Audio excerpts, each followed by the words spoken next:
നിങ്ങൾ രഹസ്യമാക്കിയാണ് ഇത് വെച്ചത് എന്ന് തെളിവുകളുടെ അടിസ്ഥാനത്തിൽ നിങ്ങൾക്ക് ചോദിക്കാം. അങ്ങനെ ചോദിക്കാം. എന്നിട്ട് മൂക്കിട്ട് ഇക്ഷ ഇണ്ണ വരപ്പിക്കാം. വിനീത് ശ്രീനിവാസനല്ല, ശ്രീനിവാസനെ മൂക്കിട്ട് ഇക്ഷ ഇണ്ണ വരപ്പിക്കാം. പക്ഷേ ഇതൊരു തെളിവുമില്ല, യാതൊരു അടിസ്ഥാനവുമില്ല. ഒരു വെളിവും വെള്ളിയാഴ്ചയും ഇല്ലാതെ ചോദിക്കുകയാണ് കള്ളപ്പണം വെളുപ്പിക്കാനല്ലേന്ന്. പാവം നിർമ്മാതാവ് അപ്പുറത്ത് ഇരിപ്പുണ്ടായിരുന്നു. അയാൾ പറഞ്ഞു, എന്ത് അടിസ്ഥാനത്തിലാണ് നിങ്ങളിത് ചോദിക്കുന്നത്? സാധാരണ ഒരു സിനിമ നിർമ്മിക്കാൻ താല്പര്യമുള്ള ഒരാൾ, സിനിമയിൽ അഭിനയിക്കാൻ താല്പര്യമുള്ള ഒരാൾ, അവരൊക്കെ സിനിമ നിർമ്മിക്കാൻ വരുന്നു. വളരെ ലോ ബഡ്ജറ്റിൽ, വളരെ ചെറിയ ബഡ്ജറ്റിൽ ഒരു സിനിമ നിർമ്മിക്കണമെന്ന് ആഗ്രഹമുള്ള ഒരാൾ മോഹൻലാലിനെയോ മമ്മൂട്ടിയോ അല്ലെങ്കിൽ ദുൽഖർ സൽമാനെയോ ഫഹദ് ഫാസിലിനെയോ ഒന്നും സമീപിക്കില്ല. എന്തിന് ടൊവിനോ തോമസിനെ പോലും സമീപിക്കില്ല.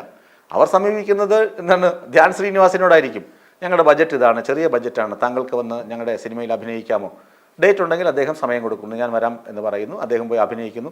കൃത്യനിഷ്ഠ. അദ്ദേഹം പറയുന്ന വാക്കുകളുണ്ട് ഇതിനകത്ത്. എന്താണ്?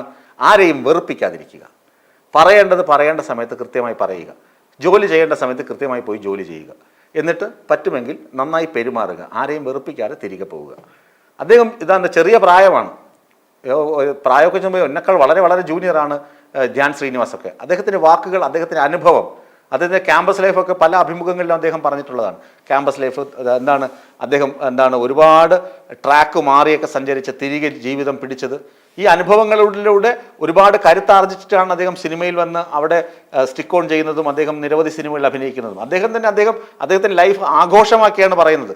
അദ്ദേഹത്തിൻ്റെ വീഴ്ചകൾ ആഘോഷമാക്കിയും സന്തോഷമാക്കിയുമാണ് പറയുന്നത്. ഞാൻ ഇങ്ങനെയൊക്കെ ആയിരുന്നു, എന്നതാ സിനിമ എടുക്കാൻ വിളിക്കുന്നു, വെള്ളിയാഴ്ച നായകനെന്ന് വിളിക്കുന്നു, തിങ്കളാഴ്ച നായകനെന്ന് വിളിക്കുന്നു, എല്ലാ വെള്ളിയാഴ്ച എൻ്റെ സിനിമകൾ ഇറങ്ങുന്നു, ഇത്രയും പൊട്ടിപ്പോയിട്ടും എൻ്റെ സിനിമകൾ ഇഷ്ടംപോലെ ഇറങ്ങുന്നു.